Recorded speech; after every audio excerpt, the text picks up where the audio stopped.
بسم اللہ الرحمن الرحیم۔ اسلام نے عورت کو کیا دیا؟ سوال: اسلام نے عورت کو پردے اور چہار دیواری میں قید کر دیا ہے، ایسا کہا جاتا ہے۔ تو میں جاننا چاہتا ہوں کہ اسلام نے عورت کو غیروں کے مقابلے میں کیا مقام دیا ہے۔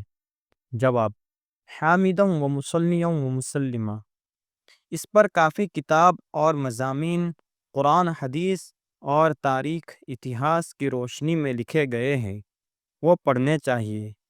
اخر مختصر خلاصہ پیش کرتا ہے کہ اسلام سے پہلے کیا تھا اور غیروں کے یہاں کیا ہے، اور اسلام نے کیا دیا، وہ حسب ذیل ہے۔ نمبر 1، عورتوں کو ہر کوئی بری نگاہ سے دیکھتا ہے اور اسے پھنساتا ہے، اور اس سے زنا بدکاری ہوتی ہے، اس پر ریپ ہوتا ہے۔ عورتوں کو پردہ نقاب پہنا کر مردوں کی بری نگاہ، زنا اور ریپ سے محفوظ کیا، حجاب کا پروٹیکشن دیا۔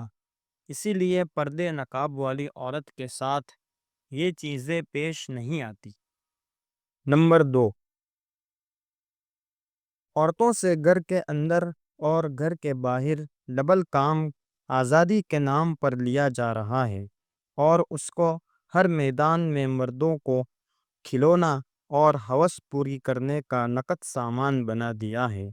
اسلام نے صرف گھر کے کام کی ذمہ داری عورتوں پر ڈالی اور باہر کے تمام کام کی ذمہ داری مرد پر ڈالی۔ بیوی کا خرچہ شوہر پر، بیٹی کا باپ پر، ماں کا اولاد پر، اور بہن کا بھائی پر ضروری قرار دیا۔ اس کے لیے عورت کی فطرت اور قدرتی جسم کی بناوٹ اور مزاج کے اعتبار سے گھر کی چہار دیواری میں سکون اور آرام سے رانی بنا کر رکھنے کو کہا۔ میڈیا اور غلط ماحول نے یہ مزاج بدلا، اس کا اعتبار نہیں۔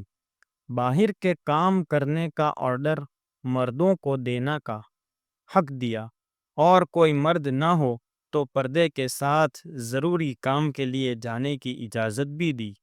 نمبر 3، عورتوں کو مال سامان کی طرح بیچا جاتا تھا اور میراث میں تقسیم کیا جاتا تھا۔ اسلام نے آزاد عورت کو بیچنا، خریدنا حرام قرار دیا۔ نمبر 4، لوگ 10 اور 100 سے بھی زائد عورتوں کو نکاح میں رکھتے تھے۔ اسلام نے 4 تک کی لمٹ کر دی اور 1 سے زائد عورتوں میں انصاف کو واجب یعنی ضروری قرار دیا۔ نمبر 5، طلاق اور رجوع۔ طلاق واپس کھینچنے کی کوئی لمٹ نہ تھی۔ 3 طلاق سے زائد دینے کے باوجود نکاح میں رکھتے تھے۔ عورت کو نکاح سے نہ آزاد کرتے تھے نہ حقوق ادا کرتے تھے۔ اسلام نے طلاق کی لمٹ 3 کر دی، اس کے بعد نہیں رکھ سکتے، اور رجوع عدت میں طلاق واپس کھینچنا صرف 2 بار کر دیا، اس کے بعد حرام قرار دیا۔ نمبر 6، عورت کو پیدا ہوتے ہی زندہ قبر میں گاڑ یعنی دفن کر دیتے تھے۔ اسلام نے اس پر وعید یعنی دھمکی سنا کر روکا، اور لڑکی پالنے کے فضائل، فائدے سنا کر لڑکیوں کی محبت اور مقام پیدا کیا۔ نمبر 7، عورت جہاں چاہے شادی اپنی مرضی سے نہ کر سکتی تھی۔ اسلام نے اسے رائے دینے کا حق دیا اور بالغ عورت کی رضامندی یعنی اجازت کے بغیر نکاح صحیح نہ ہونے کا قانون بنایا۔ نمبر 8، بچپن میں نکاح کسی نے کر دیا ہو تو بالغ ہونے کے بعد اس نکاح کو زبانی ختم کرنے کا اختیار دیا۔ نمبر 9، 2 بیویاں ایک دوسرے کی اکثر دشمن جیسی بن جاتی ہے، اس لیے 2 سگی بہنوں، خالہ بھانجی، پھوئی بھانجی کو نکاح میں رکھنا حرام قرار دیا۔ نمبر 10، عورتوں کو میراث یعنی وراثت میں حصہ نہیں دیا جاتا تھا۔ اسلام نے ماں، بیٹی، بیوی اور کچھ شرائط کے ساتھ بہن، تینوں حیثیت سے حصہ دیا۔ نوٹ: اور بھی بہت کچھ اسلام نے عورتوں کو دیا ہے۔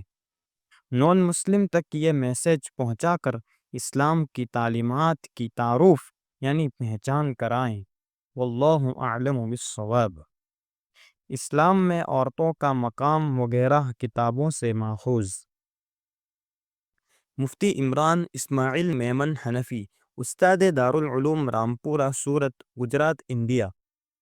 اس جیسے مسائل کو حاصل کرنے کے لیے ہمارے اس چینل کو سبسکرائب کریں اور زیادہ سے زیادہ لوگوں کو شیئر کریں۔